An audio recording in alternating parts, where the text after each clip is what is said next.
Ok, gracias.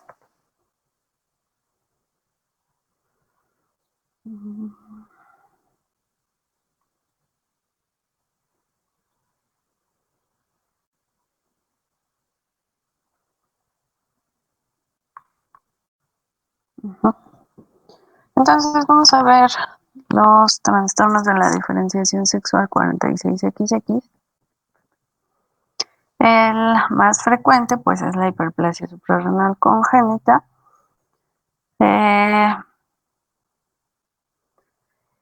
Y en mujeres, bueno, en complementos cromosómicos 46XX es la causa más frecuente de androgenización, o sea, de virilización. Bueno, androgenización porque, pues bueno, sí, el resultado será la virilización, pero no son, bueno, vamos a ver que hay formas, ¿no? Formas de hiperplasia suprarrenal congénita. La incidencia es 1 en 10.000 a 1 en 15.000 aproximadamente entre todas sus formas. Pues sí, la más frecuente, 1 en 15.000, ya las otras van variando en frecuencia, pero hay algunas poblaciones que tienen más frecuencia de hiperplasia suprarrenal. Entonces, bueno, en general ponemos que la incidencia es 1 en 10.000 a 1 en 15.000. No es tan frecuente, pero tampoco es tan raro, ¿no? Como algunas otras, que es 1 en 50.000, 1 en 100.000, 1 en 1.000.000. Entonces, pues, eso es lo que da una frecuencia de los trastornos. Esto creo que no lo habíamos mencionado. Los trastornos de la diferenciación sexual tienen una frecuencia, no, o sea, todavía entra dentro de enfermedades raras porque en conjunto tienen una frecuencia entre 1 en 4.500 a 1 en 5.000, sobre todo porque se incluyen las cromosómicas, monosomía del X y Klinefelter. Pero bueno, como grupo, incluyendo estas dos, pues es muy frecuente. Entonces, bueno, si ya tomamos las que no son cromosómicas, la más frecuente sería la hiperplasia suprarrenal congénita con esa incidencia. Tiene una forma de herencia autosómica recesiva, por lo tanto, los padres serán portadores. Los pacientes con hiperplasia suprarrenal, pues la mayoría no serán homocigotos, pero pues la forma, el genotipo será o de homocigotos o de heterocigotos compuestos. Ya de muchas enfermedades autosómicas recesivas, el genotipo no es de homocigotos, es decir, la misma mutación en el mismo sitio, cada uno de los padres aportando, ¿no?, para uno de los alelos mutados, sino que los padres tienen mutaciones diferentes en sitios diferentes, a lo mejor mutación en la madre será de sustitución, o sea, un cambio sí de una base nitrogenada, pero en el padre una de lesión, o en el padre una inserción y en la mamá una duplicación. Entonces, los hijos serían heterocigotos compuestos. Sí tenemos que ponerle la palabra compuestos, porque si solo decimos heterocigotos, estamos hablando de una dominante, que el genotipo es heterocigoto. Entonces, acá en recesivas es importante señalar esto, ¿no? La mayoría ya son heterocigotos, pero heterocigotos compuestos porque es una enfermedad autosómica recesiva. Eh, las enzimas implicadas son las que intervienen en la síntesis del cortisol, por lo tanto, la deficiencia enzimática de estas enzimas nos dará el fenotipo de hiperplasia suprarrenal porque hay también una sobreproducción de ACTH y se desvía la síntesis, bueno, hay una desviación de precursores hacia la síntesis de andrógenos. Se me olvidó esto.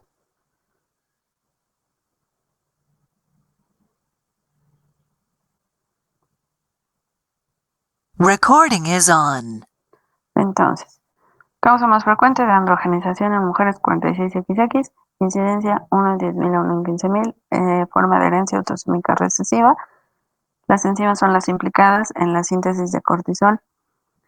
Estas van a estar deficientes, hay una sobreproducción de ACTH, lo que lleva al fenotipo de hiperplasia suprarrenal y se desvían los precursores hacia la síntesis de andrógenos. Entonces, acá tenemos la vía de colesterol con sus enzimas para la obtención producto final de dihidro y testosterona. Entonces, el colesterol, la parte de la vía que está involucrada en hiperplasia suprarrenal congénita es desde la conversión de pregnenolona hacia progesterona, luego 17-hidroxiprogesterona, y tiene dos caminos, una hacia 11-desoxicortisol y la otra hacia androstenediona. Desoxicortisol, pues sintetiza cortisol, se convierte en cortisol, y androstenediona a testosterona y finalmente a dihidrotestosterona.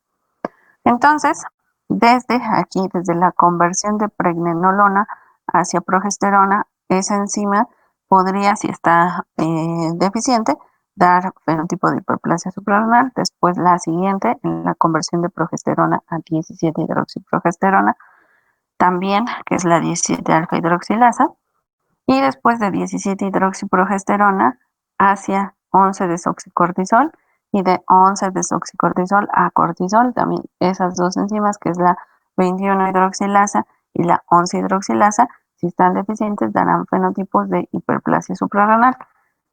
Aquí arriba, la enzima que convierte pregnenolona hacia progesterona, bueno, a progesterona, es la 3-beta hidroxisteroide deshidrogenasa. Esto nos da un fenotipo de hiperplasia suprarrenal congénita y virilización en el varón en complemento 46XY. Y luego de acá abajo, deficiencia de 21 hidroxilasa es la más frecuente, y también la deficiencia de 11 hidroxilasa, ambas dan en la mujer hiperplasia suprarrenal congénita y virilización, y en hombre únicamente subvirilización. Permítame un segundito.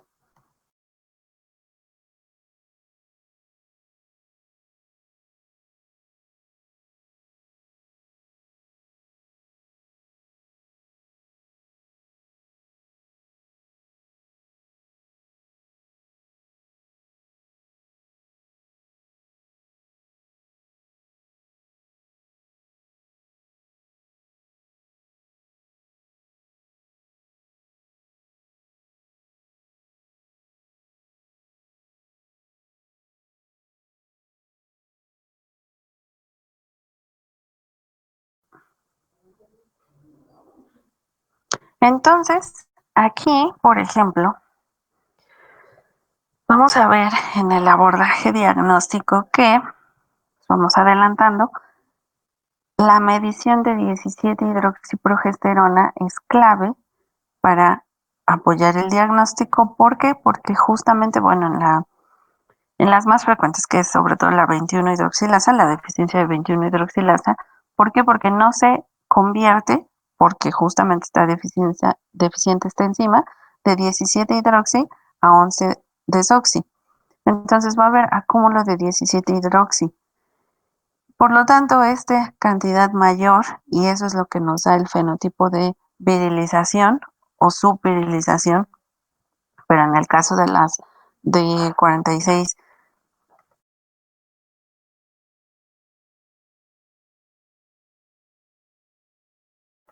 de 46XX, la virilización, pues es justamente que 17-hidroxiprogesterona, como no puede convertirse hacia 11-desoxicortisol, se va a la otra vía, que es la de la androstenediona, que luego se convierte a testosterona y luego se convierte a testosterona.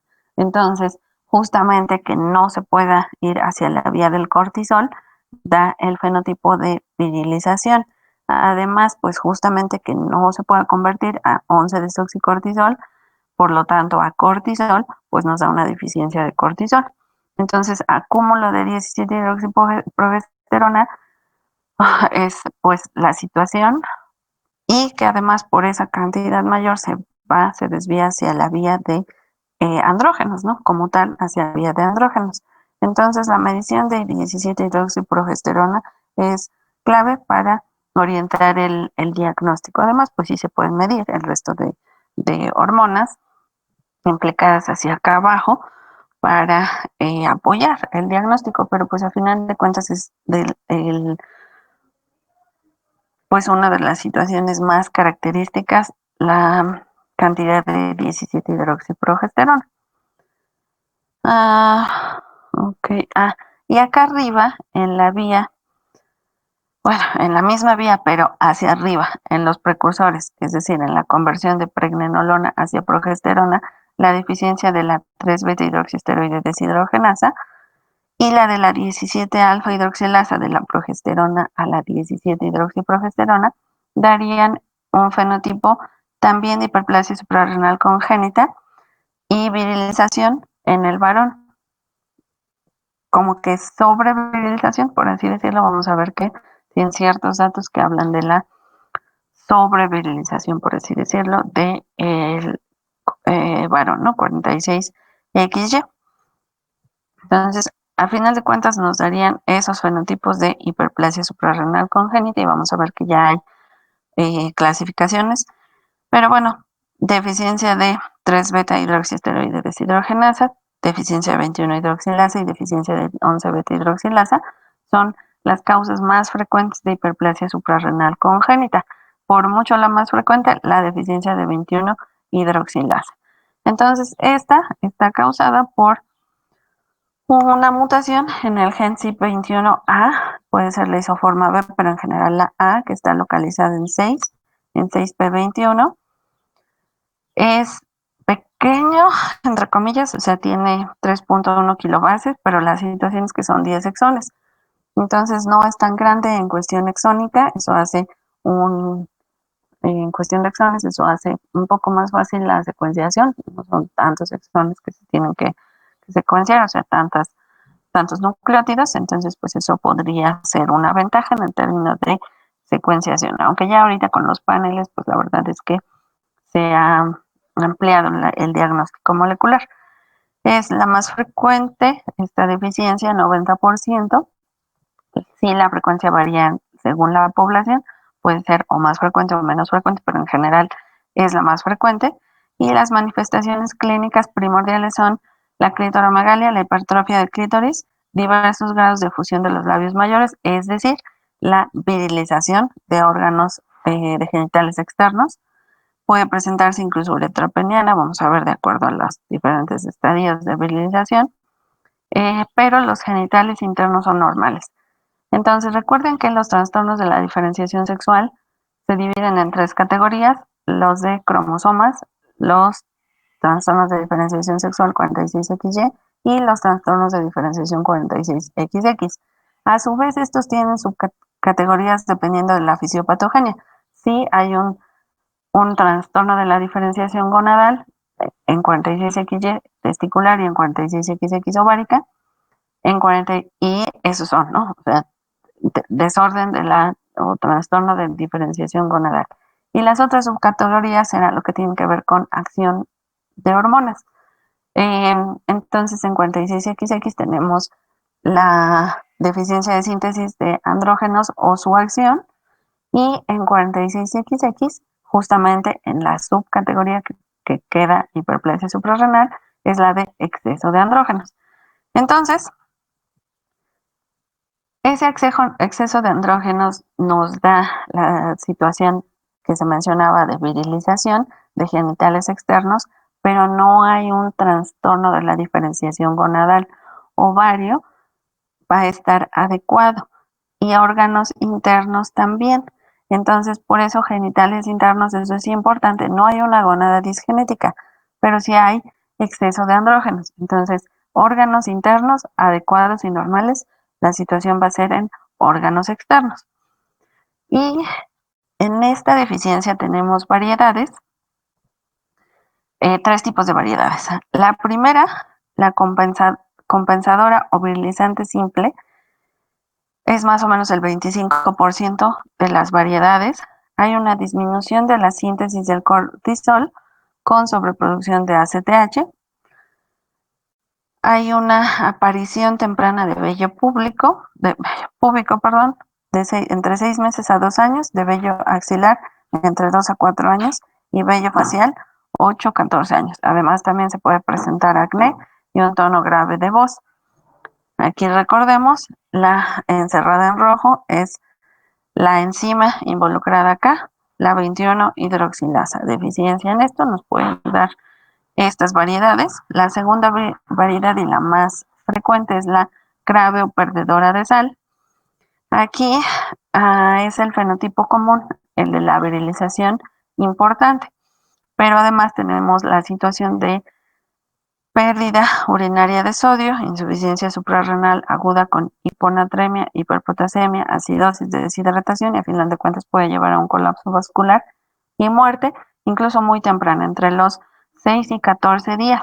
Hay una deficiencia de la enzima en las zonas fascicular y glomerular, lo que lleva justamente a estas manifestaciones. Además, la virilización importante.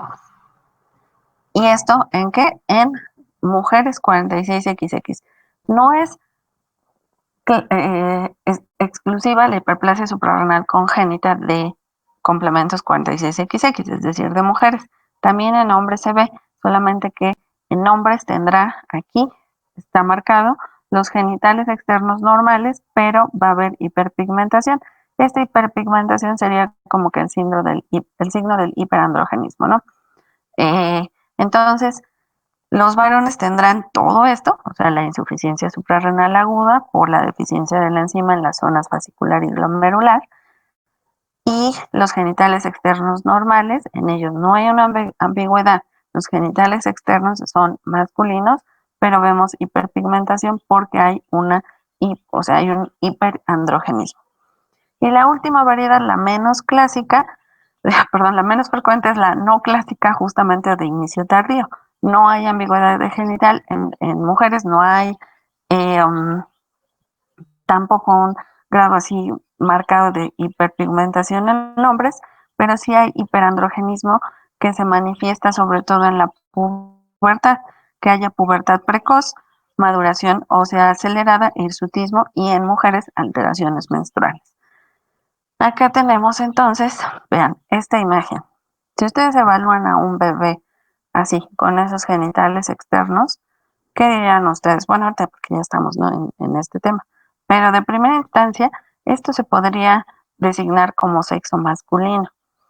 Hay que hacer una exploración muy a detalle para evaluar siempre, recuerden, es súper importante, así como para adultos la exploración física concienzuda, para los niños lo mismo. Ahorita porque estamos pensando en esta situación, pero pues ahorita que cuando vimos, ¿no? Por ejemplo, síndrome de Down, pues que era muy importante valorar ojitos, las manos, los pies, el tono muscular, pues así siempre es muy importante hacer exploraciones físicas completas y en este sentido no solo quedarnos con la exploración visual, así, de los genitales externos. Ya cuando este paciente se evalúa, entonces se ve, por ejemplo, no está, o sea, pero sí se ve, aquí el meato urinario, ¿no? No está, esto pareciera pues un pene, no está el meatro urinario en glande, el meato urinario, perdón, está acá en la base. Eso, no sé si saben cómo se llama, como cuando está en posiciones diferentes el meato urinario. ¿Alguien sabe? ¿Alguien se acuerda cómo se llama esto?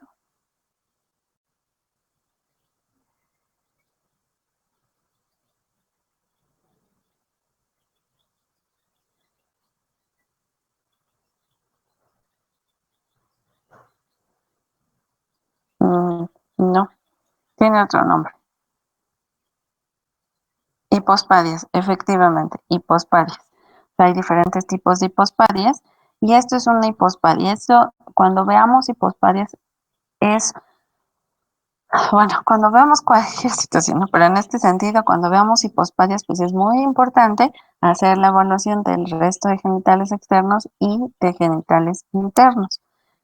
Entonces, esto, por ejemplo, es una bebé, es un complemento femenino 46XX.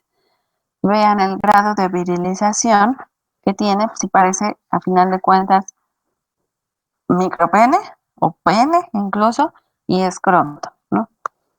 Pero si vamos a la exploración un poco más detallada a hipospadia, sí es probable que complementos 46XY también tengan hipospadia, o sea, y no sea, o sea, al final de cuentas sí es una alteración en el desarrollo de órganos externos sexuales, pero que no sea por un trastorno de la diferenciación sexual.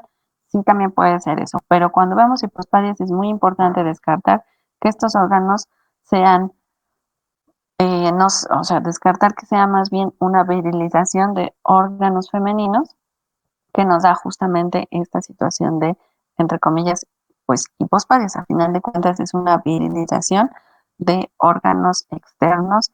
En este caso es una paciente, ¿no? Es femenino, órganos externos femeninos.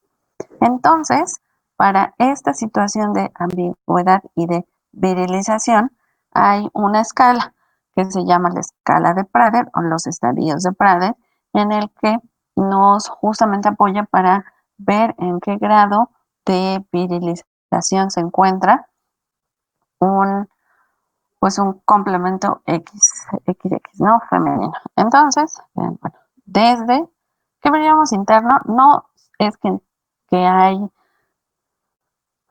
que no esté útero, por ejemplo, ya vimos que órganos internos están adecuados. Más bien en estos casos es la posición de vía urinaria, ¿no? O sea, de justamente ah, pues bueno, ya vimos la posición como tal de meato urinario y eso a final de cuentas de vía urinaria, de vagina, perdón, de vejiga hacia meato urinario.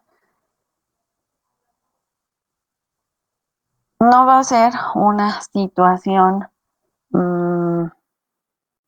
bueno, pues sí, o sea, ya dijimos, no es una alteración de la diferenciación gonadal. Órganos internos y gónadas estarán adecuados, tanto si es masculino como si es femenino, especialmente si es femenino. Lo que sí vamos a ver, pues, ese es el cambio en la posición de meato, por lo tanto, de la vía urinaria.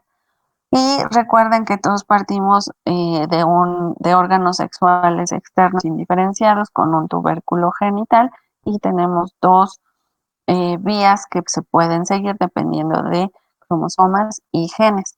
Entonces, acá abajo es justamente, están los extremos que serían los normales, femenino y masculino. Femenino, pues con el clítoris, los labios mayores menores, el orificio uretral, el meato urinario y la vagina, aquí.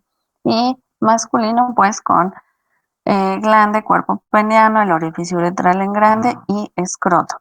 Y tendremos entonces estos estadios, o así son estadios, del 1 al 5 que van ejemplificando la virilización de órganos externos femeninos, pues literal por grados, ¿no? Por estadios. Entonces, aquí tenemos justamente los estadios, acá abajo, la posición de meato urinario de vía urinaria correspondiente con el estadio. Entonces, bueno, este primero aquí a la izquierda no hay una virilización,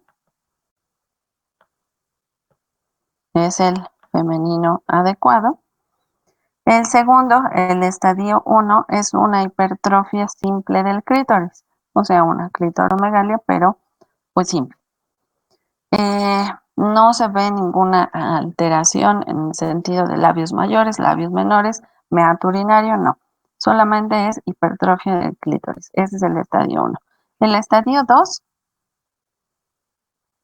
acá, el segundo, estadio 2, vemos si a final de cuentas ya una hipertrofia mayor de clítoris y se comienza a ver una fusión, aunque sea mínima, de los labios menores.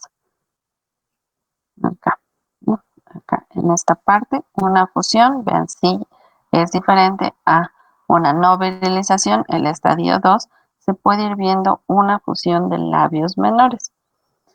El estadio 3 ya es una, pues bueno, sí, sigue siendo una hipertrofia del clítoris, todavía se le llama así, clitoromegalia, pero ya es mucho mayor. Ya como tal, como tal hay una fusión de labios y hay un solo orificio en el perine que le llama seno urogenital único. Aquí ya, un solo orificio y es aquí en el centro, el seno urogenital único. El estadio 4, ya el siguiente, es una hipertrofia ya marcada del clítoris, ya se tiene una apariencia de micropene, hay una fusión total de labios mayores con apariencia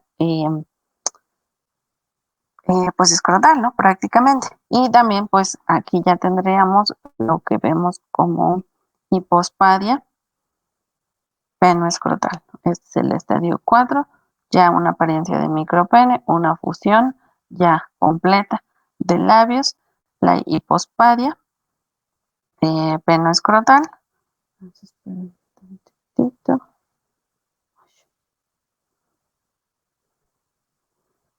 Ajá.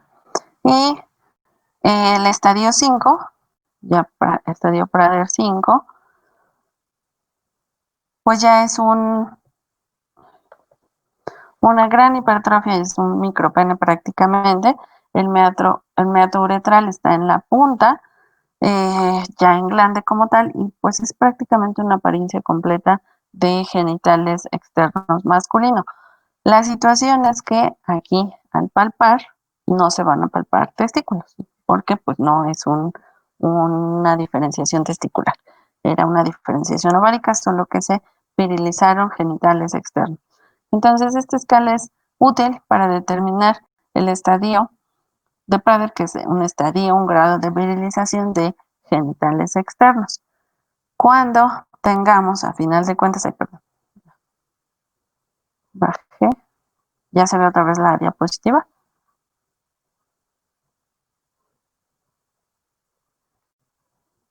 Gracias.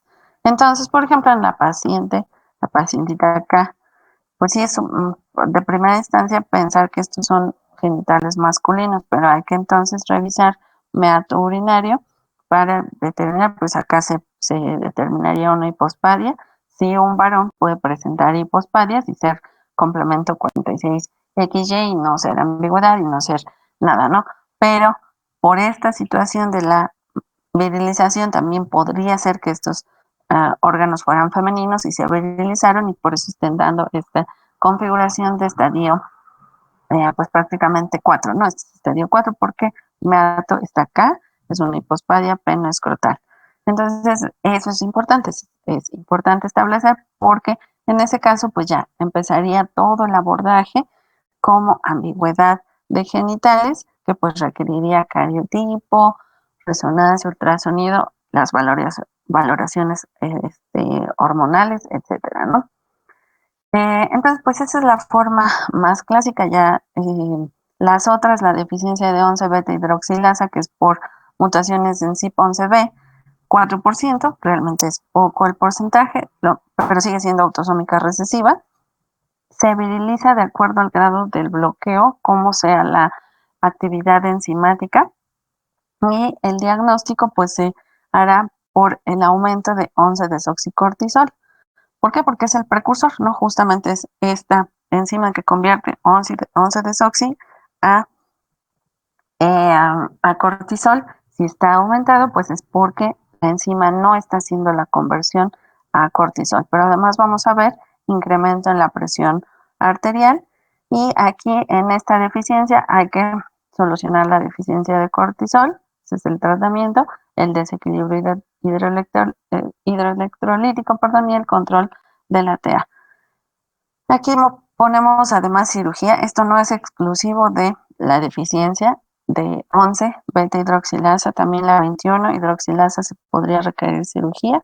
Este es un aspecto que vamos a platicar en el tratamiento un poquito más atrás de un poquito más adelante de la deficiencia más frecuente, que es la 21 hidroxilasa. Y la otra, que es la menos frecuente, menos del 1%, es la deficiencia de 3-beta hidroxisteroide deshidrogenasa. Menos del 1% está en el cromosoma 1, este gen que codifica para esta enzima. Y la deficiencia, cuando es una deficiencia enzimática grave o completa, no se puede sintetizar cortisol porque pues, aquí está alta, ¿no? Son los precursores iniciales, ni cortisol ni aldosterona, y el riesgo para una mortalidad en los primeros 3 meses es alto, a pesar de que se dé un tratamiento sustitutivo. Si la deficiencia enzimática es leve o es una forma incompleta, sí responden usualmente al tratamiento. Y también hay una variante que no es perdedora de sal, entonces afortunadamente no tendrán una mortalidad tan alta como en el primer caso, pero sí hay una pérdida marcada de sodio y de agua. Y el fenotipo externo sí también va a ser con una hiperplasia de clítoris y fusión de los pliegues labio-escrotales, perdón. Mañana continuamos, que sería ya el abordaje como tal diagnóstico y el tratamiento, y ya terminamos con los demás 46XX. Ok, pues muchas gracias, nos estamos viendo entonces mañana. ¿Alguna duda, alguna pregunta? Igual si tienen dudas, chequenlas Recording has este, stopped. y las vemos mañana.